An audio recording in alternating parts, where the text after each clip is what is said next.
Believe Nation, happy Monday. Monday is my mentoring day, so I spend the day mentoring people on my team. Got 25 or so people who all contribute a lot more to my business than I do as an individual. So I spend the whole day basically on calls, Zooms, Skypes, hangouts, mentoring the people on my team, helping them get better. Some people I meet weekly, some people I meet monthly, some people I meet quarterly, but that's basically how I spend my Monday. But this is my break, here to chat with you guys, bring some value, and go live. I see Linda in the house. Let's bring in Linda. Bring some value. Happy Monday, happy Monday, happy Monday. I'm on a fast right now, 41 hours in. We're doing it. Water and salt and black coffee and cinnamon. That's the fast that I'm on right now. We'll see how long. The last fast I did was 60 hours, so we're 41 hours in right now. Waiting on Linda. It says waiting on Linda. So in the morning, I have coffee, black coffee, and then I put cinnamon in it. Cinnamon in first, then the hot coffee, then I'll usually water it down a bit because the coffee is strong. So that'll be my morning. And then afternoon is just water, and then some little Himalayan sea salt, just so you keep your electrolytes on. Linda, it's still waiting for you to join. Hold on, let me try inviting her. Let's try inviting her back in. Linda, there she is. Okay, we're inviting her back again, waiting for Linda. Otherwise, happy Monday, guys. Hopefully you're starting your week off strong. What a day. I love it. Oh, there she is. Hey! It's happening. We made it. Got it.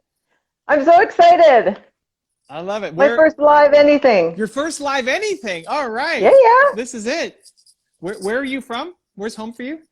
Edmonton right now. Hey, fellow Canadian. Amazing. Yeah. Right now, where did it used to be? Or Ilona. Okay. Ilona, BC. Okay, not that far. No, a lot different climate. Right? Yeah. Cool. So, Yep. So what do you got? How can I help? So, I just got to say that you've been with me for the last year and a half. Wow, all right. And I've been 3 years on my own, and you got me up every morning with, what's the first thing I signed up for? 254 days of confidence. Nice. And girl boss, and it got me up every morning. Cool. Yeah. So it's been a 3-year journey for me since the last relationship ended. And it's just everything in great timing, right? And I love being connected with you. I've seen you with A Day in the Life of Alex, I think was the first thing that I saw. Wow, and okay. I like straight up. Okay. Like you're straight up. And I don't like, when I was going through this whole process of everything that's in the book, and all the things that came up for me, it's like keeping it real. I work right now in an oil and gas company, and I work 12-hour days, 8 days a week, and everybody's fake and controlling, and it's not real. And I don't know, am I rambling? I don't even really know what this process should look like. But anyways, going through my why. Yeah. And I've known this forever because I was adopted into a family, into a really religious household. Okay.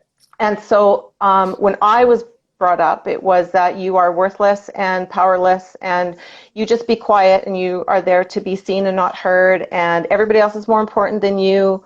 And so turn the other cheek, you're nothing except to serve people.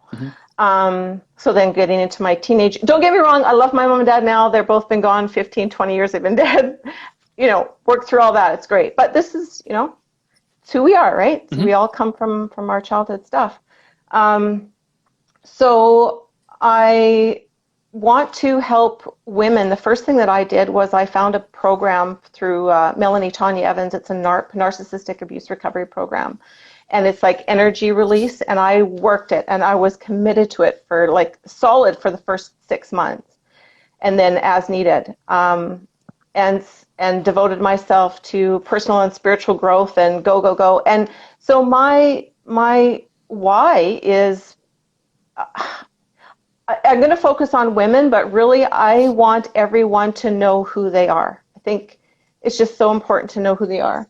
I was going through to find my who, Mm-hmm.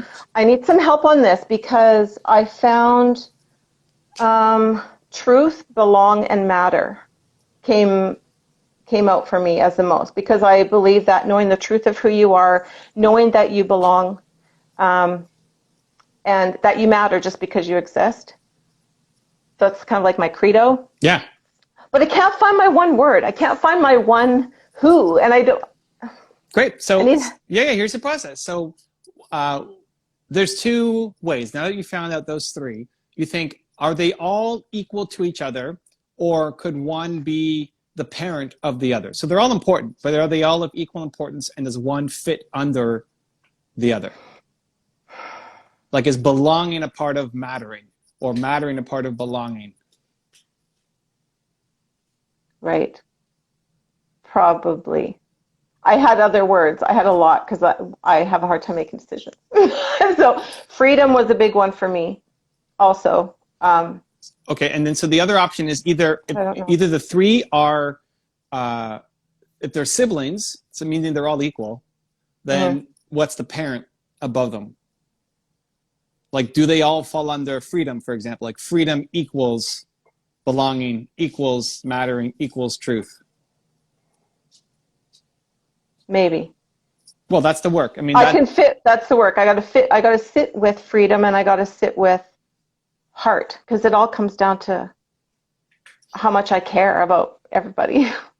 Sure. And listen, you're built to serve, right? That's the new book. You're built to serve.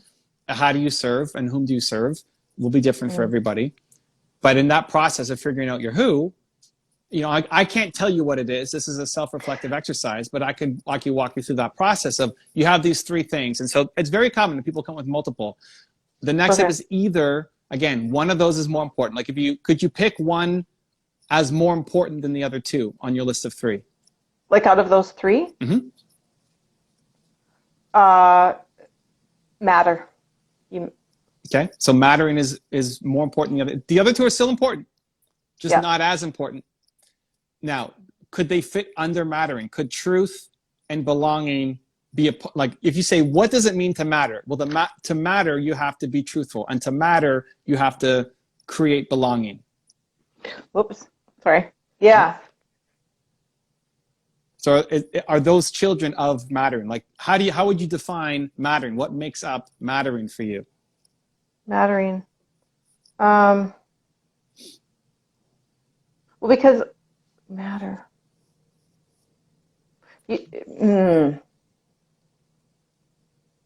What makes up? I don't know. So this point, what does it mean? What does it mean for you? What it means for me? Yeah. That I matter, because I never mattered before. I didn't matter to my mother that gave me up for adoption. I didn't matter to the people that adopted me. I didn't matter to. Yeah. So matter it's really important. Great. So how would you? So what you didn't matter to those people. What does mattering look like, though? Like, if you had to say, I want to help people feel like they matter, what does that mean? You know what? I think I'm going to take matter out of there. It's not fitting. Okay. Yeah. Great. It isn't. Truth and belong are more important than matter. Okay. So between those two, is there one that's more important? Truth and belong. Probably truth, because if you know your truth, then you know, if you know your truth, then you know that you belong, and you know that you matter. Okay, then what else? Then if it's truth, that works. And maybe freedom. Like, if truth is at the top, then if truth is what you want to help people, you want people to help figure out their truth. Awesome. How do you do that? Well, you do that through belonging, you do that through mattering, you do that through freedom or something else. Yeah, that works.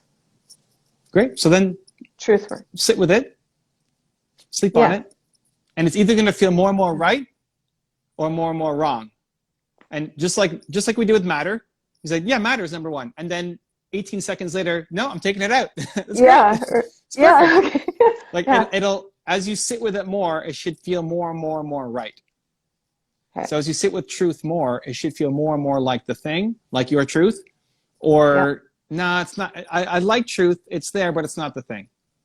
Right? Yeah. So right now, it's fine. Sit with it. So you have truth at the top, and then you have matter, belong, and freedom underneath. Freedom. Great. And so in order to find truth, this is how it should work, at least for you. In order to find truth, it's got to come from mattering, belonging, and freedom. Mm-hmm. So if you're ever in a situation where you feel like you don't matter, where you feel like you don't belong, or where you feel like you don't have freedom, you're not living your truth. Yeah. Does that make sense? Does it fit And I'm well? not, yeah, it does. And my worth, I'm not knowing that I'm worthy. Yeah. So well, and that's Okay. mattering. Like mattering is also mattering to self. Yeah, right. Okay, yeah. Right? And all of it is Yeah. mattering. It's always external, but also internal. Right? Like freedom, Mm-hmm. you want other people to have freedom, but you need yourself to have freedom as well. Mm-hmm. Mm-hmm. Right?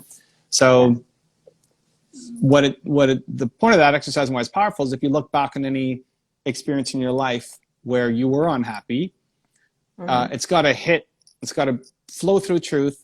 And from there, it's because you felt like you didn't matter, you felt like you didn't belong, and you felt like you had no freedom. It doesn't have to hit all three of those. It's got to hit one of those. In every negative or painful situation in the past, it's got to hit one of those three things. And then in every positive situation, it's hitting one of those three things in a positive way. Right? So if you discovered the 254 series and you've loved it, or you discovered the video that I did with Alex, it's because it gave you permission to either feel like you belong, feel like you matter, feel like you have freedom. Yeah. And so you kind of just run through all those past scenarios of unhappiness and happiness. And if they keep bouncing up as one of those three things, great. Now you've got your compass for life. It is. Yeah. Yeah. It is. I was blown away by the book. It's not at all what I expected. Okay, Yeah. great. Yeah, for 3 years after all, everything that I've worked at, but from day one, it was like, okay, but how does this work? How do I fit? What do I do? And I was so frustrated because I didn't know what I was going to do. And this book just put everything out there, like everything, literally from beginning to end. Yeah, it brought up a lot. Cool. Thank you. So that works. That helps me. Great. And sit on it. Like don't judge yourself too harsh about finding it right in the moment. Some people get it quick, and some people it's just got to sit and stew. So you check in tomorrow morning, say how you're feeling about truth at the top with the three underneath. And then, the next day and the next day and the next day. Same thing with believe. I didn't know right away. It took me a couple days to really sit on it and feel like, yeah. You know what? Yeah. Even often what will come to is feeling like I felt like believe was too big. Like, who am I to be the believe guy? Mm-hmm. Who are you to be the truth woman? Right? I mean, that's a voice that's a self-talk, right? Yeah. But it should be bold. It should be ambitious. It should be something that is bigger than you. And then that becomes your mission for the rest of your life. Yeah. Oh, it feels so great just to, struggling through work and a job that I hate, and now to find what like, no kidding, I won't have to push myself every day to do it. I'm just so excited about it. This, what, truth is sitting really, really well for me right now. I just thought back to, yeah, it really is, Evan. And I was thinking back to, too, when I was younger, probably like really young, too. And I always thought, you're putting God in a box. And because I was brought up in really religious, so it was a lot of shame and, all this stuff, and God, you're a sinner. And I always thought, and how people had to pray, and nothing against religion. No, like, I'm not dissing anybody, just for my own stuff. But, you have to pray. You have to say, oh, dear Jesus. Everything had to be so, laid out and done a certain way. And I always thought that you're putting God in a box. And I, like, from the time I was little. So truth really fits with that. Know your truth. And when I read an article once, religion versus spirituality, and I cried it took me an hour and a half to read the short article because it was the truth that I was finally seeing for myself, right? Confirmation of it, kind of. So truth is really working. Thank you so much. I like it. And so now going forward, anytime that you're not happy or you're feeling low energy or you're just not feeling in purpose, it's going to be because there's not enough truth happening either for yourself or the environment that you're in.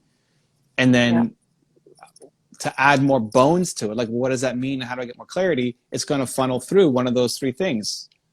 Freedom, like you felt you were boxed in, right? You're never going to feel truth. You're never going to feel happy if you feel boxed in. I mean, a lot of people would say that, but especially you. It's really important to you because you were boxed in early on, and like now you're going to rebel against it and not want to be a part of it. Belonging and then mattering as well are going to be your filters for life, which is great. Is matter a weird word? Should be like worthy instead of matter. Don't judge it. Matter?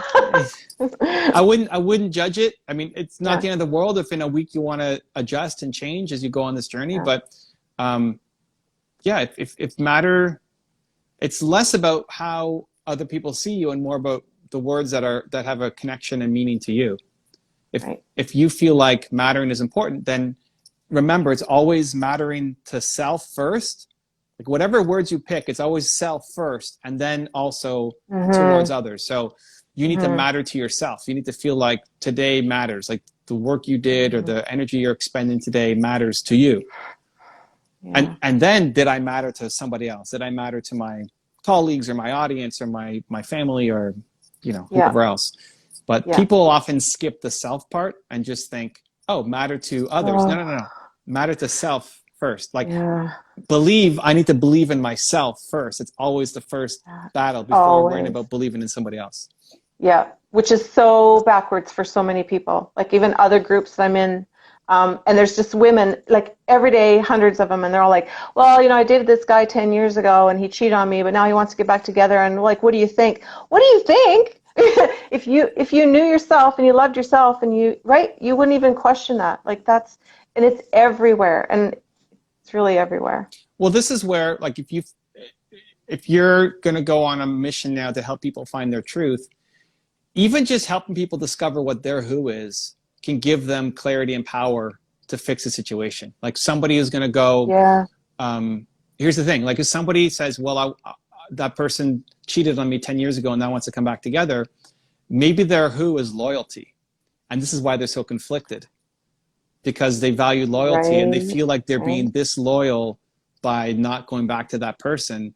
Yeah. So it's helping them understand that they value loyalty, and your who is your greatest strength, but is also your greatest weakness. Like the challenge for someone like her would be, well, she's being loyal maybe to him, to a guy who doesn't deserve it, and she's being disloyal to herself. So in helping people understand their who, their most important core value, it just gives them the compass. It gives them perspective that they didn't otherwise see. And then it helps them have the courage to do the thing that they need to go off and do right now in the situation that's holding them back. Yeah. Yeah. Absolutely. Yeah. Life-changing. It's absolutely life-changer. I agree. Yeah, of course. Yeah. I mean, so here's the thing. When I wrote the book, Your One Word, and then we have it in Built to Serve as well. But when I wrote it, I was thinking of it more as a personal exercise. Like, what should you do with your life? How do you figure out your one word, your who, and how do you apply that to your life? What I wasn't expecting is how much people use it for the people around them. So companies have everybody in their team go through the who process, figure out their one word. Because if you know that somebody's who is loyalty versus somebody else's word who is creativity versus somebody else's word who is creativity or love or something else, like, you know how to manage that person better. You know how to guide them better. For sure. Which I wasn't even thinking. Like, I wasn't thinking of it as a mentoring or guiding handbook, but it definitely becomes it.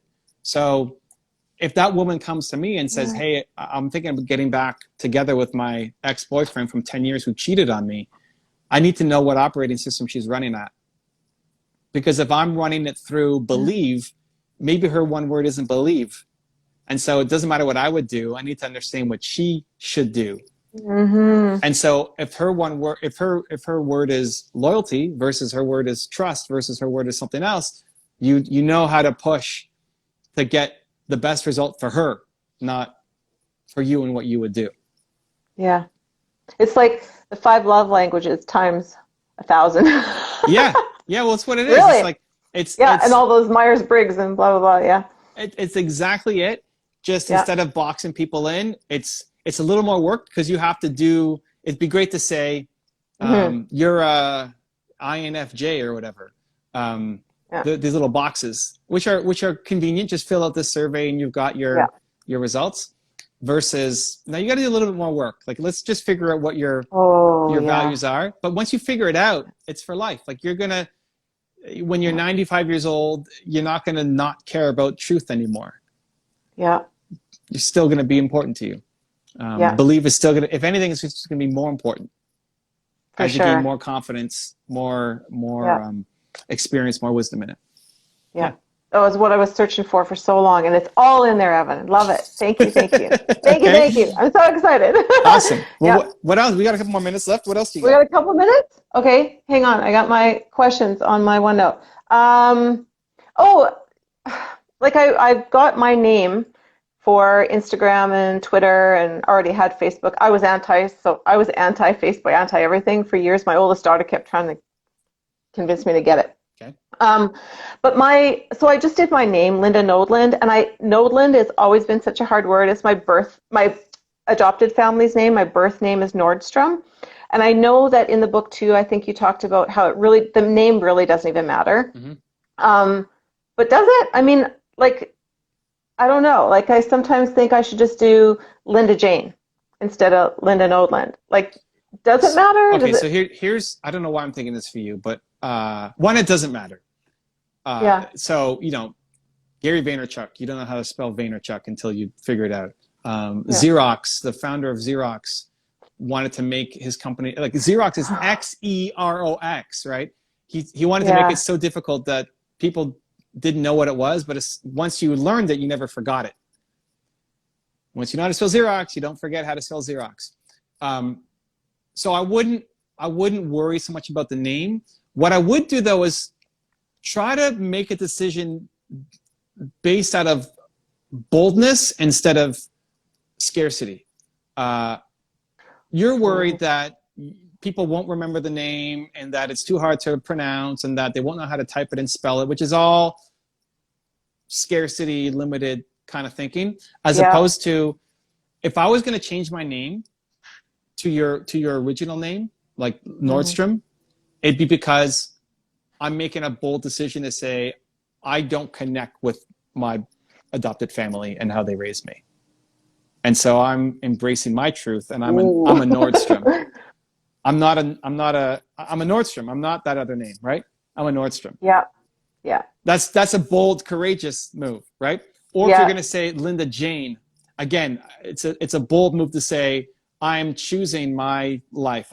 This is my Wonder Woman name, right? Like, I'm trying to think of a female example, but Superman and Clark Kent. Yeah. This is your superhero name. I don't know. There's got to be a woman equivalent. Because Wonder Woman is just Wonder Woman. Does she have a real name? I don't know if she has I guess she has a real name. But it's a powerful choice to say, no, when I call myself Linda Jane, I am stepping into, that's actually my truth. As opposed to, I'm changing my name because people won't remember my real one, right? Yeah. See the difference? Yeah, totally. So, embrace that powerful state. Like, imagine yourself as Wonder Woman, or like the boldest version of you who's living her truth. That woman, who does she call herself? Yeah. Do you call yourself Linda Nordstrom? Do you call yourself Linda Jane? Or do you call yourself your original name? And whatever that name is, that's what you go with. And if people don't understand it or don't remember it the first time, it's okay. They will learn to know your name. Okay. Perfect. Does one like bubble up? Is what? It's funny because of how I was raised in religion and all that stuff. Linda, my birth mom, or my adopted mom, named me. She got to name me Linda Jane. And she named me Linda Jane because Linda is beautiful and Jane is gift of God. So to her, I was a beautiful gift of God. So my youngest daughter, Callie, here's Callie Jane. Right? It's kind of... that resonates. It's got to resonate with you, right? This is your truth. Yeah. Oh, that's so great. Awesome. Yeah, I will sit with all those. Thank you. That's a great way to look at it. And in general, whenever you're making decisions, even like the choice to not be on Facebook for however many years, like when you're making those kinds of decisions, make sure it's from a place of strength, of your truth, not of one of insecurity and smallness. Because not just you, me, everybody, we default to insecurity and smallness. Yeah. We'll default to like, what are other people thinking about this? As opposed to, no, if I was my most bold, badass version of myself, well, how would that person show up? Right. Yeah. And then, Yeah. and then work to show up as that person. If even Right in just on. like Yeah. in moments, and then trust your moments of boldness. Because you might say, okay, that's it. I'm Linda Jane now. That's it. And then tomorrow you're going to look at it and say, oh, that seems so scary. No, like the decisions you make when you're feeling bold are the right ones for you. Yeah. And then your head talks you down from going off and doing them. So, yeah, no kidding. Yeah. Awesome. All right. How much? Okay, are we good? Yeah, we're good. Is that it? Okay. Appreciate the love. Congrats on your first live. Thank It happened. you. We made it. Yay, it was so fun. Thank you so much. No problem, You're Linda. just so much value. Thank you. Appreciate you. We'll see you Okay. soon. Much love. You bet. Ciao. Much love. Bye.